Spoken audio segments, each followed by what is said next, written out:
अस्सलाम वालेकुम स्टूडेंट्स। जैसा कि सबको पता है कि पैथोफिजियोलॉजी के लेक्चर थर्ड सेमेस्टर बीएसएन के अपलोड हो रहे हैं।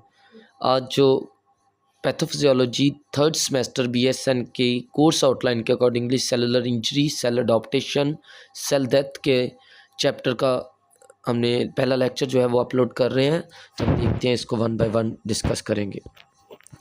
Cell, a cell is the basic structural and functional unit of a living organisms. बिल्कुल, सेल एक स्ट्रक्चरल और फंक्शनल यूनिट है लिविंग ऑर्गेनिजम्स का, क्योंकि हमें पता है कि सेल मिलकर टिश्यू बनाते हैं, टिश्यू मिलकर ऑर्गन बनाते हैं और ऑर्गन मिलकर सिस्टम बनाते हैं। तो इस तरह सेल जो है ये एक स्मॉलेस्ट यूनिट होता है, स्ट्रक्चरल और फंक्शनल यूनिट होता है किसी भी लिविंग ऑर्गेनिज्म का।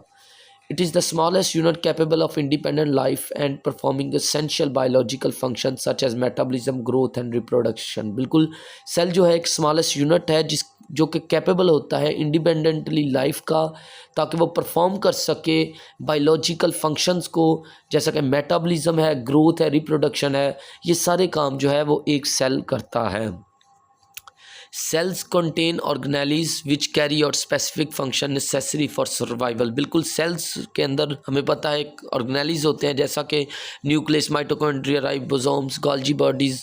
तो ये सारे जितने भी ऑर्गेनेलीज हैं ये सब मिलकर स्पेसिफिक फंक्शन परफॉर्म करते हैं, जिसकी वजह से सेल जो है वो सर्वाइव करता है अपने इंटरनल इन्वायरमेंट के अंदर।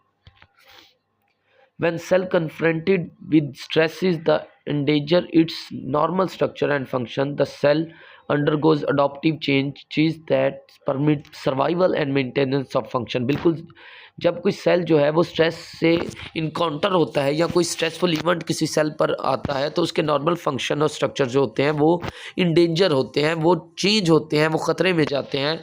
The cell undergoes adaptive change. तो फिर क्या होता है कि वो सेल जो स्ट्रेस में जाता है, या तो वो अपने आप को उस एनवायरनमेंट के अकॉर्डिंगली अडॉप्ट कर लेता है अपने सर्वाइवल के लिए और मेंटेन करता है फंक्शंस को, या फिर वो उससे इंजर्ड होता है।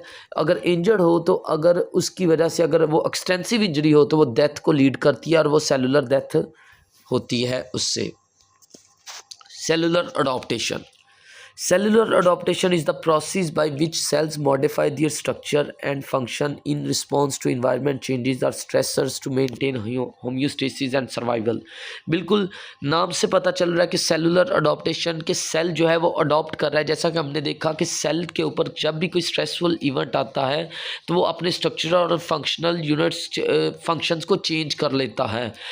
वो जो रिस्पॉन्स था, जो इन्वायरमेंट का रिस्पॉन्स था, स्ट्रेस का रिस्पॉन्स था, उसकी बेस पर वो अपने स्ट्रक्चर्स और फंक्शंस को अडॉप्ट कर लेता है अकॉर्डिंग टू इन्वायरमेंट, ताकि वो अपने होमोस्टेसिस को मेंटेन कर सके और इन्वायरमेंट के अंदर सर्वाइव कर सके। तो ये एक सारा प्रोसेस जो है वो सेलुलर अडॉप्टेशन कहलाता है।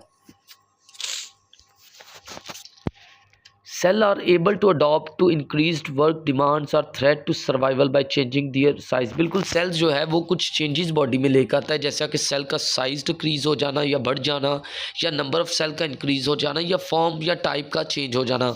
तो सेल जो है जब वो किसी भी वर्कलोड की वजह से, किसी भी इन्वायरमेंट की वजह से, स्ट्रेस की वजह से अपने आप को अडॉप्ट करता है उस इन्वायरमेंट में सर्वाइवल के लिए, तो वो या तो अपने सेल में साइज में चेंज लेके आता है, या साइज बड़ा कर देता है या छोटा कर देता है, या नंबर ऑफ सेल्स जो है वो इंक्रीज कर देता है, या उस सेल की टाइप चेंज हो जाती है। तो अगर तो नंबर ऑफ सेल इंक्रीज हो रहे हों तो वो हाइपरप्लेसिया कहलाता है, लेकिन अगर सेल का साइज डिक्रीज हो तो उसे एट्रोफी कहते हैं, और अगर उसी सेल का साइज उस सेलुलर अडॉप्टेशन की वजह से इंक्रीज हो रहा हो तो उसे हाइपरट्रॉफी कहते हैं। Normal cellular adaptation occurs in response to an appropriate stimulus and ceases once the need for adaptation has ceased। बिल्कुल, नॉर्मल सेलुलर अडॉप्टेशन होती है कि जब तक उसका स्टिमुलस प्रेजेंट हो वो अपने आप को अडॉप्ट करता रहता है, या जब फिर वो स्टिमुलस ख़त्म हो जाए तो उसकी अडॉप्टेशन भी रुक जाती है। सेलुलर अडॉप्टेशन जो है वो दो तरह की होती है, या फिजियोलॉजिकल सेलुलर अडॉप्टेशन होगी या वो पैथोलॉजिकल अडॉप्टेशन होगी। हमें पता है फिजियोलॉजी है जो बेसिकली हमने इंट्रोडक्शन ऑफ फिजियोलॉजी में देखा कि नॉर्मल फंक्शंस को देखा जाता है, इसलिए फिजियोलॉजिकल अडॉप्टेशन जो है usually represent the response of the cell to normal stimulation by hormones और एंडोजीनियस केमिकल मीडिएटर्स। बिल्कुल, बॉडी के अंदर जो नॉर्मल स्टिमुलेशन होती है हार्मोन की वजह से या एंडोजीनियस केमिकल मीडिएटर की वजह से उसके रिस्पॉन्स में हमारी बॉडी जो है वो फिजियोलॉजिकल सेलुलर अडॉप्टेशन को एक्सेप्ट करती है या उसमें फिजियोलॉजिकल सेलुलर अडॉप्टेशन होती है। उसके एग्जांपल के तौर पर अगर देखा जाए तो हार्मोन इंड्यूस इनलार्जमेंट होती है ब्रेस्ट की, जैसा कि कोई भी फीमेल है जब वो चाइल्ड बेरिंग एज में आती है या वो अडल्टहुड में आती है तो उसके ब्रेस्ट इनलार्जमेंट होते हैं। तो ये बेसिकली जो है ये पैथोलॉजिकल अडॉप्टेशन नहीं है बल्कि फिजियोलॉजिकल अडॉप्टेशन है।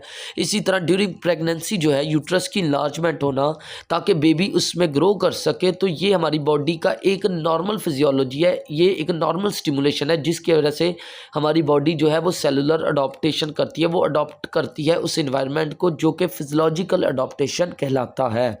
इसी तरह जो सेकंड टाइप है इसकी वो है पैथोलॉजिकल अडॉप्टेशन। ये जो अडॉप्टेशन है ये नॉर्मल स्टिमुलेशन की वजह से नहीं होती बल्कि किसी भी अबनॉर्मल स्टिमुलेशन की वजह से होती है, जिसकी वजह से कोई सेल के लेवल पर चेंजेस आते हैं उसके स्ट्रक्चर और फंक्शंस के अंदर और वो लीड करती है इंजरी को। तो ये पैथोलॉजिकल अडॉप्टेशन कहलाती है। सेलुलर अडॉप्टेशन टाइप्स, बिल्कुल ये भी कुछ टाइप्स कुछ बुक्स में इनको भी टाइप्स के तौर पर बताया जाता है, इसलिए मैंने इन स्लाइड्स में ये भी जिक्र कर दिया, तो आप इस तरह ज़रूर इनको भी याद रखिएगा। Cell adapt to change in their internal environment just as the total organism adapt to change in the external environment. बिल्कुल सेल जो होते हैं वो अडॉप्ट करते हैं अपने इंटरनल इन्वायरमेंट के अकॉर्डिंगली अपने आप को चेंज कर लेते हैं, जैसे भी हमारे जैसा कि कोई एक बॉडी जो है या कोई सिस्टम या ऑर्गेनिज्म जो है वो एक्सटर्नल इन्वायरमेंट के अकॉर्डिंगली अपने आप को चेंज करता है। एग्जाम्पल के तौर पर अगर देखा जाए तो जैसा कि कोई भी पर्सन अगर वो नॉर्दर्न एरियाज़ में या किसी भी ठंडे इलाकों में जाए तो वो उस एरिया को अडॉप्ट कर लेता है, तो ऐसे ही हमारा सेल जो है वो भी इंटरनल इन्वायरमेंट जब उस पर एक्ट करता है, चेंज आता है, तो वो भी उसके अकॉर्डिंगली अपने आप को चेंज करता है।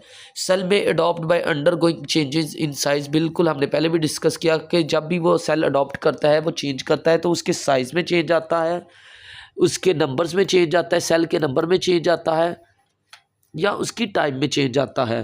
These changes occur singly on the combination में भी लीड, बिल्कुल ये जो चेंजेस हैं या तो ये सिंगल होते हैं या ये कम्बिनेशन की फॉर्म में होते हैं। Atrophy, hypertrophy, hyperplasia, metaplasia, dysplasia, हम वन बाय वन इनको फर्दर डिस्कस करेंगे। एट्रोफी कहते हैं the decrease the size of the cell, अगर सेल का सिर्फ साइज डिक्रीज हो रहा है और नंबर डिक्रीज हो रहे हैं तो ये एट्रोफी कहलाएगा। इसी तरह हाइपरट्रॉफी जो है इसमें नंबर ऑफ सेल इंक्रीज नहीं होते बल्कि सिर्फ और सिर्फ साइज ऑफ सेल जो है वो इंक्रीज होता है। अगर साइज ऑफ सेल इंक्रीज हो तो वो हाइपरट्रॉफी कहलाता है, लेकिन अगर नंबर ऑफ सेल भी इंक्रीज हो और साथ में साइज भी इंक्रीज हो तो ये हाइपरप्लेजिया कहलाता है। मेटाप्लेजिया जो होता है ये बेसिकली सेल की टाइप चेंज होना होता है, जैसे कि हमारी सिलिएटेड कॉलमनर एपिथेलियम होती है हमारे रेस्पिरेटरी मेम्ब्रेन में, तो ये किसी भी कंटिन्यूस या क्रॉनिक इरिटेशन की वजह से, इन्फ्लेमेशन की वजह से ये टाइप चेंज हो जाए, सिलिएटेड कॉलमनर एपिथेलियम से स्ट्रेटिफाइड स्क्वेमस एपिथेलियम में चेंज हो जाए, तो ये बेसिकली मेटाप्लेजिया कहलाता है। इसी तरह डिस्प्लेजिया जो है ये डिसऑर्गेनाइज्ड डीअरेंज सेलुलर ग्रोथ होती है, जिसमें डिसऑर्गेनाइज्ड होते हैं सेल की ग्रोथ, किसी का साइज बड़ा होता है, किसी का छोटा होता है, किसी का श्रिंक होता है, कोई स्वेल होता है, तो ये जो है डिस्प्लेजिया कहलाता है। और डिस्प्लेजिया जो है ये प्री कैंसरस स्टेज भी कहलाती है। Atrophy, shrinkage in the size of the cell by the loss of cell substance is known as atrophy। बिल्कुल अगर किसी भी सेल का साइज श्रिंक हो जाए, डिक्रीज हो जाए, तो वो सेल की एट्रोफी कहलाती है। When a sufficient number of cell are involved the entire tissue or organ diminish in size becoming atrophic। बिल्कुल अगर नंबर ऑफ सेल तो पूरे हों लेकिन उनका साइज डिक्रीज हो जाए तो वो भी एट्रोफिक कहलाता है। मैकेनिज्म ऑफ एट्रोफी, जी स्टूडेंट ये बहुत इंपॉर्टेंट मैकेनिज्म है एट्रोफी का, तो आप इसको ज़रूर देखिएगा और अपने कॉन्सेप्ट को क्लियर कीजिएगा। The mechanism of atrophy consist of combination of दो मेजर जो एट्रोफी के मैकेनिज्म होते हैं वो होते हैं, एक में डिक्रीज होती है प्रोटीन सिंथेसिस और दूसरे में इंक्रीज हो जाती है प्रोटीन डिग्रेडेशन इन सेल्स। बिल्कुल फर्स्ट जो काम होता है उसमें मेटाबॉलिक एक्टिविटी रिड्यूस होने की वजह से प्रोटीन की सिंथेसिस डिक्रीज होती है, यानी कि न्यू प्रोटीन्स जो बनती हैं वो कम बनना शुरू हो जाती है मेटाबॉलिक एक्टिविटी डिक्रीज होने की वजह से। नंबर 2 पे जो काम होता है, तो जो प्रोटीन मौजूद होती है वो फर्दर टूटना शुरू कर देती है, और वो जो टूटती है वो यूबिक्विटिन प्रोटीजोम पाथवे के ज़रिए टूटती है। अब ये यूबिक्विटिन प्रोटीजोम पाथवे क्या है, इसको हम फर्दर डिस्कस करते हैं। न्यूट्रिएंट डेफिशिएंसी एंड डिसयूज़, बिल्कुल हमें पता है कि जब एट्रोफी होती है तो उसमें न्यूट्रिशन डेफिशिएंसी होती है और डिसयूज़ की वजह से भी एट्रोफी होती है। तो उसकी वजह से क्या होता है, तो यूबिक्विटिन लाइगेज जो एंजाइम है वो एक्टिवेट हो जाता है, जिसकी वजह से वो जो सेलुलर प्रोटीन होती है उसके साथ बाइंड करके उसकी डिग्रेडेशन करवाना शुरू कर देता है, जिसकी वजह से जो प्रोटीजोम है वो उसको फर्दर जो है वो प्रोटोलाइसिस करवाता है, उसकी मज़ीद ब्रेकडाउन करवा देता है, जिसकी वजह से बॉडी जो है वो कैटाबॉलिक पोजीशन में चली जाती है और ये लीड करता है एट्रोफी को। और इसकी एग्जांपल में सबसे अच्छी एग्जांपल उसने बताई है कि कैकेक्सिया जो है, जो कि कैंसर में होता है, वो भी यूबिक्विटिन प्रोटीजोम पाथवे के ज़रिए ही उसमें भी मस्कुलर वेस्टिंग होती है, क्योंकि उसमें भी जो मसल का साइज़ है, सेल का साइज़ है, वो एट्रोफिक होता है। In many situation atrophy is also combined by the increase autophagy. बिल्कुल जब यूबिक्विटिन प्रोटीजोम पाथवे अपना काम कर लेता है तो एक और मैकेनिज्म काम करता है, जो कि हमारी जो प्रोटीन बची होती है उसकी ऑटोफेगी करवाता है, उसको खुद से इनगल्फ करना शुरू कर देता है। उसमें वैक्यूल्स बनते हैं, ऑटोफेगी वैक्यूल्स। इनका काम ये होता है कि ये जो प्रोटीन की डिग्रेडेड पार्ट होते हैं उनको इनगल्फ कर लेते हैं, सेल्फ ईटिंग कर लेते हैं, और ये प्रोसेस जो है ये एट्रोफिक कंडीशन को डेवलप करता है और ये सेल के लिए सर्वाइवल का काम करता है।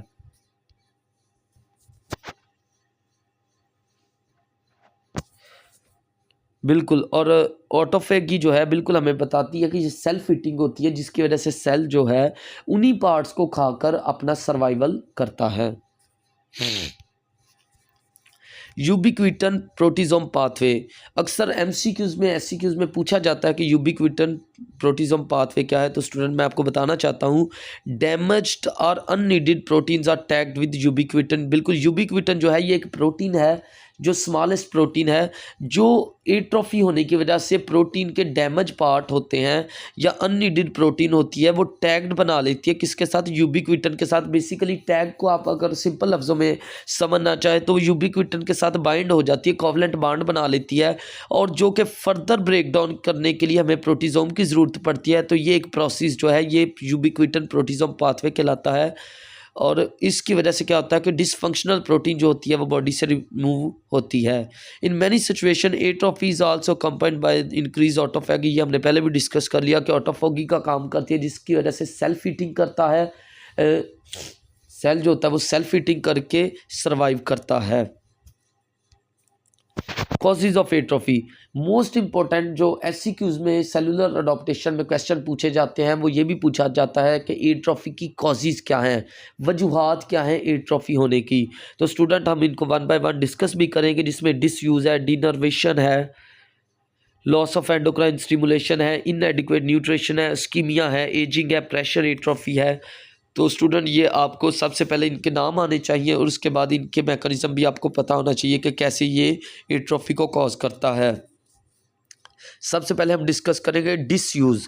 Immobilisation inactivity of tissue और organ lead to atrophy because tissue demand for nutrition is reduce. बिल्कुल, जब भी कोई ऑर्गन या टिश्यू जो इमोबिलाइज हो जाए, डिसयूज उसका हो, इनएक्टिव हो वो टिश्यू या ऑर्गन, तो उस ऑर्गन की एट्रोफी होती है, क्योंकि उसकी मेटाबॉलिक डिमांड्स पूरी नहीं हो रही होती, उसकी न्यूट्रिशन की डिमांड्स पूरी नहीं होती, जिसकी वजह से वो ऑर्गन टिश्यू है वो डिसयूज होता है, और डिसयूज होने की वजह से उसमें एट्रोफी डेवलप होती है। इसी तरह नंबर 2 पे डीनर्वेशन। डीनर्वेशन जो होता है इसका मतलब होता है लॉस ऑफ नर्व सप्लाई। किसी भी डैमेज नर्व की वजह से या नर्व डैमेज की सप्लाई की वजह से किसी भी ऑर्गन को, टिश्यू को, स्पेसिफिक मसल्स को अगर नर्व सप्लाई नहीं पहुंचती तो वो जो नर्व सप्लाई ना पहुंचना है वो भी स्केलेटल मसल की या उस पार्ट की स्पेसिफिकली एट्रोफी कॉज करता है, जिसकी एग्जांपल में skeletal muscle after destruction of nerve in poliomyelitis. बिल्कुल पोलियोमाइलिटिस के अंदर हमें पता है कि नर्व जो होती है वो डैमेज हो जाती है, जिसकी वजह से स्केलेटल मसल्स की एट्रोफी हो जाती है। लॉस ऑफ एंडोक्राइन स्टिमुलेशन, बिल्कुल हार्मोनल डेफिशिएंसी जो होती है वो भी लीड करती है मेटाबॉलिक, रिड्यूस कर देती है मेटाबॉलिक एक्टिविटी को, जिसकी वजह से जो डिपेंडेंट टिश्यूज़ होते हैं जहाँ पे for example endocrine tissues, thyroid gland और गोनेड्स हैं, इनकी भी एट्रोफी हो जाती है।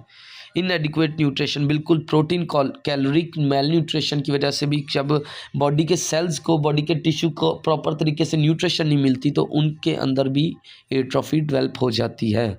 अस्कीमिया, डिक्रीज ऑक्सीजन और ब्लड की सप्लाई, हिपोक्सिया और अस्कीमिया दोनों जो होते हैं वो लीड करते हैं एट्रोफी को। एज जो है, बिल्कुल एज एक एट्रोफी की टाइप भी है जिसमें स्नाइल एट्रोफी कहलाती है। एज रिलेटेड चेंजेस होते हैं जिसकी वजह से भी सेलुलर एट्रोफी, अडॉप्टेशन में एट्रोफी डेवलप होती है। Pressure atrophy, atrophy is produced by persistent external compression of the organs leading to tissue shrinking. बिल्कुल किसी भी ऑर्गन के ऊपर अगर कोई प्रेशर आए या किसी ऑर्गन की वजह से किसी स्ट्रक्चर के ऊपर प्रेशर आए तो उसकी सप्लाई जो होती है वो डिक्रीज़ हो जाती है, कंप्रोमाइज़ होती है, जिसकी वजह से न्यूट्रिशन, ब्लड जैसी, ऑक्सीजन जैसी रिक्वायरमेंट उस ऑर्गन की, टिश्यू की पूरी नहीं होती और प्रेशर एट्रोफी भी अल्टीमेटली लीड करता है एट्रोफी को।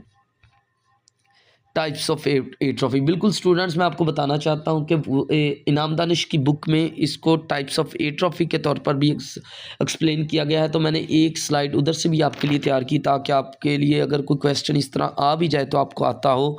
तो टाइप्स ऑफ एट्रोफी में इस्कीमिक एट्रोफी है, डिसयूज एट्रोफी है, डिनर्वेशन एट्रोफी है, प्रेशर एट्रोफी है, स्नाइल एट्रोफी है, atrophy due to endocrine deficiency है, atrophy due to lack of nutrients हैं। तो हमने वन बाय वन इनकी कॉजेज़ भी देख ली थी और हमने इनको डिस्कस भी कर लिया था। तो अगर एग्जाम में पूछा जाए कॉजेज़ ऑफ एट्रोफी तो फिर भी आप ये लिख सकते हैं, लेकिन आपको उसमें एक्सप्लेन करना पड़ेगा। और अगर आपको टाइप्स ऑफ एट्रोफी पूछा जाए तो आप फिर स्पेसिफिक इस्कीमिक के आगे एट्रोफी लिखते, डिसयूज़ के आगे एट्रोफी लिखते, तो आपका ये वाला 5 नंबर का क्वेश्चन भी हल हो जाएगा।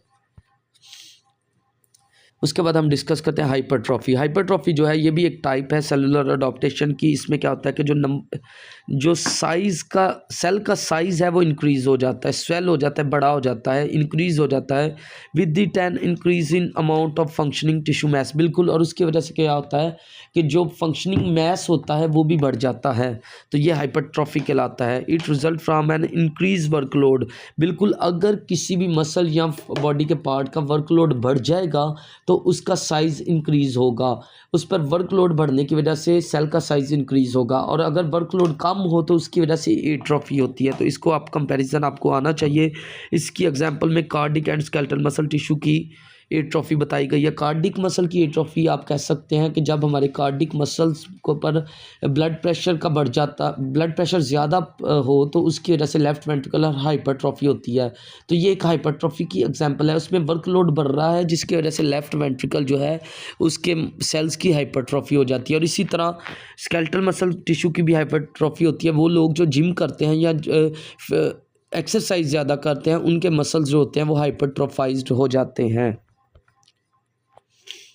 हाइपरट्रॉफी में occur in as the result of normal physiological और abnormal pathological condition। बिल्कुल, हाइपरट्रॉफी की 2 टाइप्स हैं, ये फिजियोलॉजिकल भी होती है और पैथोलॉजिकल भी होती है। Increase in muscle mass associated with exercise is an example of physiological hypertrophy. बिल्कुल, जैसा कि हमने पहले जिक्र किया कि वो लोग जो ज़्यादा एक्सरसाइज करते हैं उनमें जब कोई भी हाइपरट्रॉफी डेवलप होती है, मस्कुलर हाइपरट्रॉफी डेवलप होती है, तो वो फिजियोलॉजिकल हाइपरट्रॉफी है। लेकिन अगर किसी इंडिविजुअल के अंदर किसी डिजीज़ की वजह से, ब्लड प्रेशर की वजह से हाइपरट्रॉफी हो तो वो पैथोलॉजिकल हाइपरट्रॉफी। और मैं आपको स्टूडेंट बताना चाहता हूँ कि पैथोलॉजिकल हाइपरट्रॉफी जो है इसको भी डिवाइड किया गया 2 हाइपरट्रॉफी में, अडॉप्टिव या कंपनसेटरी। तो एग्जांपल के तौर पर जो अडॉप्टिव पैथोलॉजिकल हाइपरट्रॉफी है उसमें मायोकार्डियल हाइपरट्रॉफी है, जिसमें मैंने आपको एक्सप्लेन कर दिया कि ब्लड प्रेशर की एग्जांपल दे दी। और इसी तरह यूरिनरी ब्लैडर की के अंदर अगर थिकनिंग हो जाए उसकी, तो उसके भी आउटफ्लो की वजह से यूरिनरी ब्लैडर की हाइपरट्रॉफी डेवलप हो जाती है। इसी तरह कंपनसेटरी हाइपरट्रॉफी जो है is then enlargement of the remaining organs or tissue after a portion has been surgically removed or rendered inactive। बिल्कुल किसी भी ऑर्गन का, फॉर एग्जांपल किडनी का, अगर आप एक किडनी को रिमूव कर दें तो दूसरी किडनी कंपनसेट करने के लिए उस पर वर्कलोड बढ़ जाएगा, जिसकी वजह से उस ऑर्गन की यानी कि किडनी की हाइपरट्रॉफी होगी, और वो क्योंकि वो कंपनसेट कर रही है अपने फंक्शंस को, इसलिए वो कंपनसेटरी पैथोलॉजिकल हाइपरट्रॉफी कहलाएगी।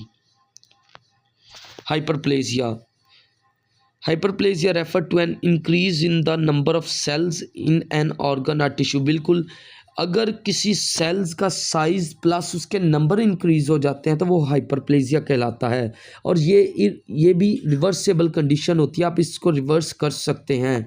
It occurs in the tissue with cells that are capable of mitotic division such as the epidermis, intestinal epithelium and glandular tissue. बिल्कुल ये उन सेल्स में ज़्यादा हाइपरप्लेजिया डेवलप होता है जिनमें ये कैपेबिलिटी होती है कि उनमें माइटोटिक एक्टिविटीज़ हो सके, वो सेल डिवीजन जिनमें हो सके, जिनमें एपिडर्मस, इंटेस्टिनल एपिथेलियम और ग्लैंडुलर टिश्यूज़ होते हैं।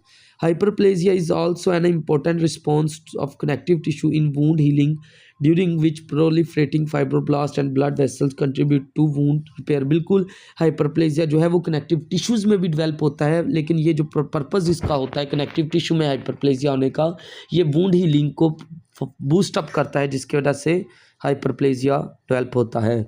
हाइपरप्लेजिया की दो बेसिक टाइप होती हैं, physiological, non physiological. Non physiological को पैथोलॉजिकल हाइपरप्लेजिया भी कहा जाता है। Two types of physiological hyperplasia. अब जो फिजियोलॉजिकल हाइपरप्लेजिया है उसको फर्दर दो टाइप्स में डिवाइड किया गया है, जिसे हार्मोनल फिजियोलॉजिकल हाइपरप्लेजिया भी कहते हैं और कंपनसेटरी फिजियोलॉजिकल हाइपरप्लेजिया भी कहते हैं। स्टूडेंट कंफ्यूज नहीं होना, कंपनसेटरी पैथोलॉजिकल हाइपरट्रॉफी भी होती है, इसलिए हाइपरप्लेजिया को दो में डिवाइड किया गया है, फिजियोलॉजिकल और नॉन फिजियोलॉजिकल, यानी कि फिजियोलॉजिकल और पैथोलॉजिकल में भी।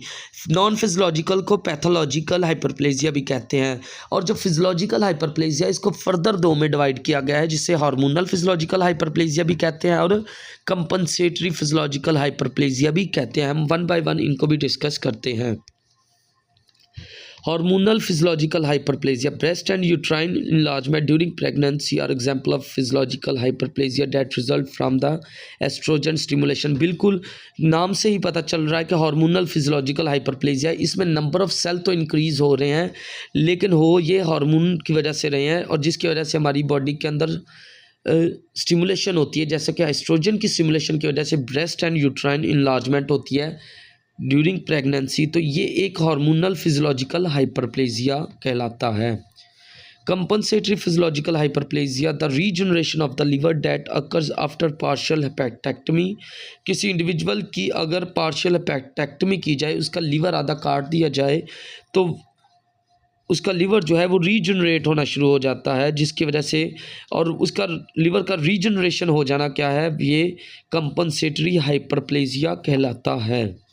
इसमें वर्कलोड नहीं बढ़ रहा, बल्कि वो अपने काम को परफॉर्म करने के लिए रीजनरेट हो रहा है, नंबर ऑफ सेल बढ़ रहे हैं, इसलिए इसको हेपेक्टेक्टमी कंपनसेटरी फिजियोलॉजिकल हाइपरप्लेजिया भी कहा जाता है। नॉन फिजियोलॉजिकल हाइपरप्लेजिया को पैथोलॉजिकल हाइपरप्लेजिया भी कहा जाता है। इसमें एक्सेसिव हार्मोनल स्टिमुलेशन होती है और the effects of growth factor on a target tissue, और बेसिकली इसमें एक्सेसिव हार्मोनल या अबनॉर्मल हार्मोनल स्टिमुलेशन जो कि एक्सेस फॉर्म में रिलीज़ होना शुरू हो जाता है, जिसकी वजह से जब वो टारगेट टिश्यू पर एक्ट करते हैं तो ये पैथोलॉजिकल हाइपरप्लेजिया को लीड करते हैं।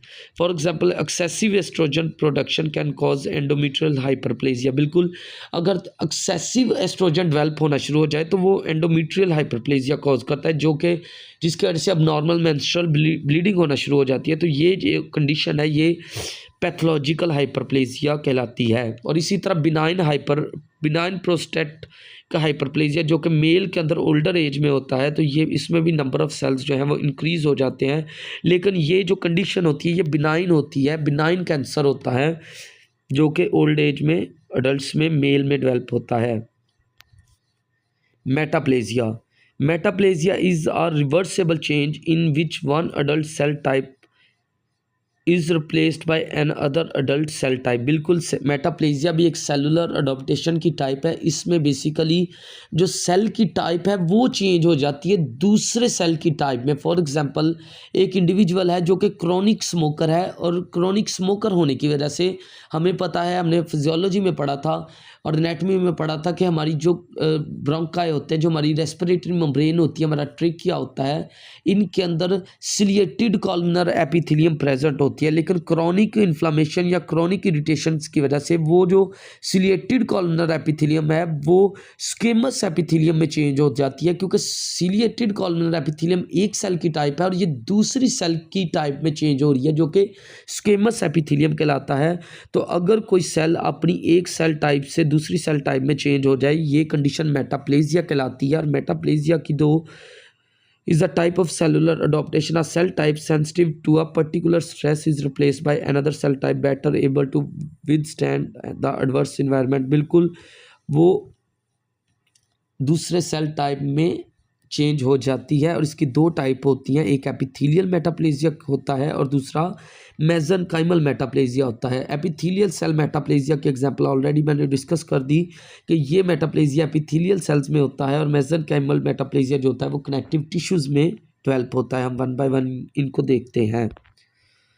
Although the metaplastic squamous epithelium has a survival advantage, important protective mechanism are lost. बिल्कुल, जब भी कोई एक सेल दूसरे सेल के अंदर कन्वर्ट होता है तो वो अपना प्रोटेक्टिव मैकेनिज्म जो होता है वो लॉस कर देता है, जिसकी वजह से वो कंडीशन पैथोलॉजिकल ही कहलाती है।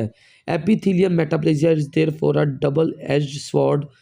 Moreover, the influences that induce metaplastic changes, if persistent, they may produce to malignant transformation of the epithelium. बिल्कुल, एपिथेलियम मेटाप्लेजिया देयरफॉर अ डबल एज स्वॉर्ड कहलाती है। इसीलिए इसे डबल एज स्वॉर्ड भी कहते हैं, क्योंकि इसमें ये एक तो अपना प्रोटेक्टिव रिस्पॉन्स खो देता है, दूसरा ये अगर वो परसिस्टेंट इरिटेंट उसको या क्रॉनिक इन्फ्लामेशन या जो भी स्टिमुलस परसिस्टेंट रहे तो ये malignant कंडीशन में भी ट्रांसफॉर्म हो जाता है।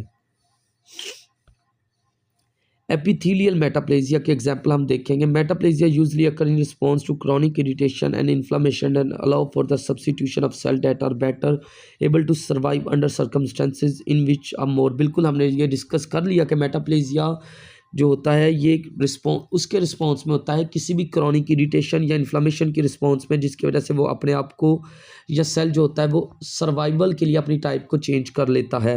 Epithelial metaplasia is reversible condition. हमेशा याद रखिएगा, जो मेटाप्लेजिया बेसिकली होता तो रिवर्सेबल है। ये कंडीशन जो होती है, अगर स्टिमुलस रिमूव हो जाए तो ये रिवर्स हो जाता है, लेकिन इसमें भी स्पेसिफिक जो एपिथेलियल मेटाप्लेजिया होता है ये रिवर्स होता है, बल्कि जो कनेक्टिव टिश्यू का यानी कि मेसेनकाइमल सेल का मेटाप्लेजिया होता है वो रिवर्स नहीं होता। इसके एग्जांपल देखते हैं। इसमें बारेट एसोफेगस है। बारेट एसोफेगस को हम डिस्कस करते हैं। Is a pre malignant condition that occur in the oesophagus of the people with the chronic gastro-oesophageal reflex disease. बिल्कुल, गर्ड की वजह से, क्रॉनिक गैस्ट्रोएसोफेजियल रिफ्लेक्स डिजीज की वजह से जो गैस्ट्रिक कंटेंट होता है, जैसा कि हमारी एसिडिक नेचर होती है, जब वो बार बार गैस्ट्रोएसोफेजियल रिफ्लेक्स होता है तो वो हमारी जो मिकोजल होती है एसोफेगस की उसको इरिटेट कर देता है, जिसकी वजह से वो अपनी सेल टाइप चेंज कर देता है। अगर वो अपनी एसोफेगस अपनी सेल टाइप चेंज कर दे तो उसको बारेट एसोफेगस कहते हैं, और ये प्री malignant कंडीशन है, यानी कि कैंसर से पहले की कंडीशन होती है। It is characterized by normal squamous epithelium in the lower esophagus transforming into the columnar lined epithelium। क्योंकि ये इसमें नॉर्मल बेसिकली स्क्वेमस एपिथेलियम होती है हमारी एसोफेगस के अंदर, लेकिन ये बाद में चेंज होकर कॉलमनर लाइंड एपिथेलियम में कन्वर्ट हो जाती है। Barrett oesophagus is the primary risk factor for developing oesophageal adenocarcinoma. बिल्कुल, बारेट एसोफेगस जो है, जिसकी वजह से हमने जैसे कि पहले भी देखा कि ये एक प्री malignant स्टेज है, प्री malignant कंडीशन है, तो ये बारेट एसोफेगस होने की वजह से क्या होता है, एसोफेजियल एडिनोकार्सिनोमा यानी कि malignant कैंसर होने के चांसेस बढ़ जाते हैं। सेकंड एग्जांपल ऑलरेडी हमने डिस्कस कर दी कि क्रॉनिक स्मोकिंग होने की वजह से, एयर पोल्यूशन होने की वजह से या विटामिन ए की डेफिशिएंसी की वजह से भी जो आपकी सिलिएटेड कॉलमनर एपिथेलियम है ये ब्रोंकाई के अंदर रिप्लेस हो जाती है स्ट्रेटिफाइड स्क्वेमस एपिथेलियम में, और ये भी जो है बाद में अपना प्रोटेक्टिव रिस्पॉन्स खो देती है, और ये भी प्री कैंसरस ही यानी कि ये भी प्री malignant ही स्टेज कहलाती है। मेसेनकाइमल यानी कि कनेक्टिव टिश्यू मेटाप्लेजिया जो है, ये ट्रांसफॉर्मेशन इसमें होती है one type of connective tissue into another often as a response to chronic injury, inflammation और मैकेनिकल स्ट्रेस। किसी भी इंजरी या इन्फ्लामेशन की वजह से, क्रोनिक इंजरी या इन्फ्लामेशन की वजह से जो कनेक्टिव टिश्यू है वो उसकी एक टाइप दूसरे कनेक्टिव टिश्यू में चेंज हो जाए, ये मेसेनकाइमल मेटाप्लेजिया कहलाता है।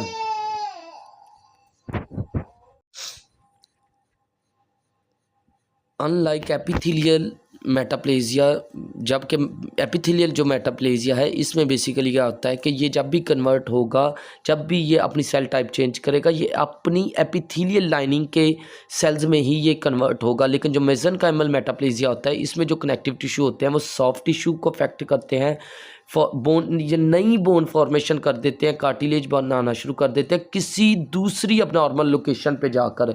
फॉर एग्जांपल अगर इरिटेंट की इंजरी और साइड पे है तो ये किसी दूसरी साइड पर जाकर अपने नई बोन फॉर्मेशन या नई सेल टाइप को चेंज कर देते हैं, जिसकी वजह से ये इरिवर्सेबल कंडीशन कहलाती है, ये रिवर्स नहीं होती।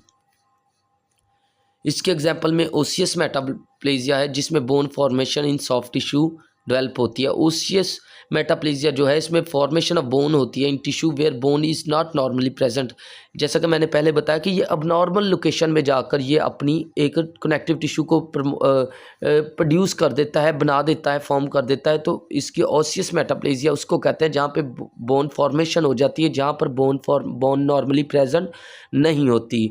इसी तरह कार्टिलेजिनियस मेटाप्लेजिया है जिसमें कार्टिलेज जो है फॉर्मेशन कार्टिलेजन इन फाइब्रस टिश्यू, बिल्कुल फाइब्रस टिश्यू के अंदर हालांकि कार्टिलेज नहीं बनती, तो इसमें मेटाप्लेजिया में क्या होता है कि ये अब नॉर्मली फाइब्रस टिश्यू के अंदर कार्टिलेज की फॉर्मेशन करना शुरू कर देते हैं। जैसे कि इन्वर्टिबल डिस्क के अंदर क्रोनिक स्ट्रेस होने की वजह से कार्टिलेज की फॉर्मेशन हो जाना, ये कार्टिलेजिनियस मेटाप्लेजिया कहलाता है। जी स्टूडेंट, आज के लिए इतना लेक्चर काफ़ी है। नेक्स्ट लेक्चर के लिए हम कल आप वीडियो अब तक अपलोड करेंगे, तो आप ज़रूर हमारे चैनल को सब्सक्राइब करें, लाइक करें, शेयर करें और दूसरों तक भी शेयर करें ताकि वो भी इस वीडियो को देखें और अपने कॉन्सेप्ट को क्लियर करें।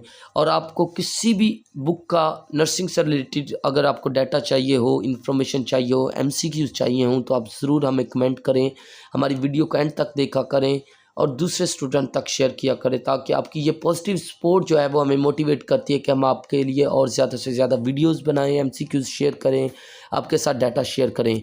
तो ये BSN थर्ड सेमेस्टर के जो पैथोफिजियोलॉजी की कोर्स आउटलाइन है उसके अकॉर्डिंगली हमने लेक्चर स्टार्ट किए हुए हैं।